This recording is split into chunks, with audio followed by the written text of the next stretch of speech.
Hi hello guys, எல்லோரும் எப்படி இருக்கீங்க?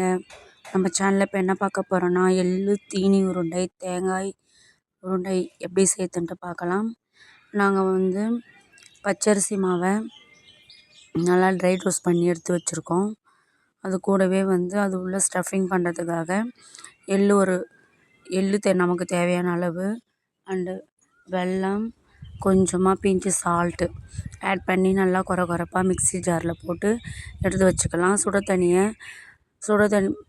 தண்ணியை நல்லா கொதிக்க வச்சு எடுத்துக்கலாம். அது கூடவே நம்ம தேவையான சால்ட் ஆட் பண்ணிக்கலாம். நம்ம இந்த பச்சரிசி மாவில் போட்டு நல்லா கொஞ்சம் கொஞ்சமாக தண்ணி விட்டு நமக்கு தேவையான அளவுக்கு தண்ணி விட்டு நம்ம சப்பாத்தி மாவு பிசைகிற அளவுக்கு நம்ம பிசைஞ்சு எடுத்து வச்சுப்போம்.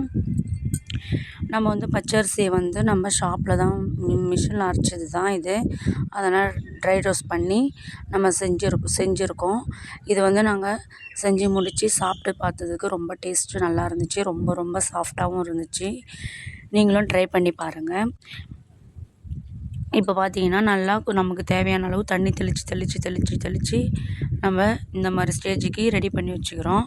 கூட வந்து நல்லா நம்ம வந்து எண்ணெயை மிஷினில் அரைச்சாலும் ஒரு டீஸ்பூன் அளவு நெய்யும் ஊற்றி ஆட் பண்ணிக்கலாம். நான் வந்து நெய் தான் ஆட் பண்ணேன். இப்போ பார்த்தீங்கன்னா நான் வந்து உருண்டை பிடிக்க ஆரம்பிச்சிட்டேன்.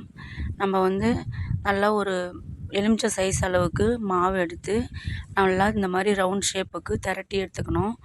நல்லா திரட்டி அது உள்ள நம்ம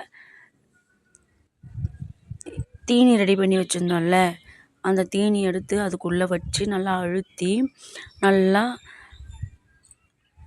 மூடிடணும். மூடி நல்லா பெரிய எலுமிச்சை சைஸ் அளவுக்கு நல்லா நம்ம எடுத்து ஸ்டஃபிங் பண்ணி எடுத்து வச்சுக்கலாம். அதே மாதிரி என்னுடைய பாட்டி, என்னுடைய அம்மா, நாங்கள் 3 பேரும் சேர்ந்து தான் எல்லாமே செஞ்சோம். உண்மையாகவே டேஸ்ட்டு செம்மையாக இருந்துச்சு. ரொம்ப சாஃப்டாக இருந்துச்சு. நான் ஷார்ட்ஸில் காட்டுறேன். இந்த மாதிரி பிடிச்சி எல்லாத்தையும் எடுத்து வச்சுக்கலாம். நீங்கள் வந்து பச்சரிசி மாவை வீட்லேயும் நல்லா கழுவி காய வச்சு மிக்சர் ஜாரில் போட்டு ஃபைன் பேஸ்ட்டாக அரைச்சி ஜலிச்சு கூட நீங்கள் எடுத்து செஞ்சுக்கலாம். இது வந்து நான் மிஷினில் கொடுத்து அரைச்ச மாவுனால அதில் வந்து நம்ம வந்து வறுத்து கொடுத்து அனுப்பலை அரிசியை. அதனால் நான் அரைச்சதுக்கப்புறம் நம்ம இப்போ வந்து செய்ய போகிறோம் அப்படின்னா அந்த டைமில் நம்ம வறுத்து எடுத்துக்கலாம். மாவை வறுத்து எடுத்து செஞ்சுருக்கோம். இப்போ பார்த்தீங்கன்னா உருண்டைகள் எல்லாம் பிடிச்சிட்டோம். இது வந்து தேங்காய் வச்சு ஸ்டஃபிங் பண்ண உருண்டை. தேங்காயில் வந்து தேங்காய், சர்க்கரை, ஏலக்காய் தூள் அவ்வளோதான். ஃபைன் கொரப்பாக எடுத்து வச்சுக்கலாம். இது வந்து எள்ளு உருண்டையை ஃபஸ்ட்டு நாங்கள் ஆவி காட்டுறதுக்காக எடுத்து ரெடி பண்ணி வச்சுருக்கோம்.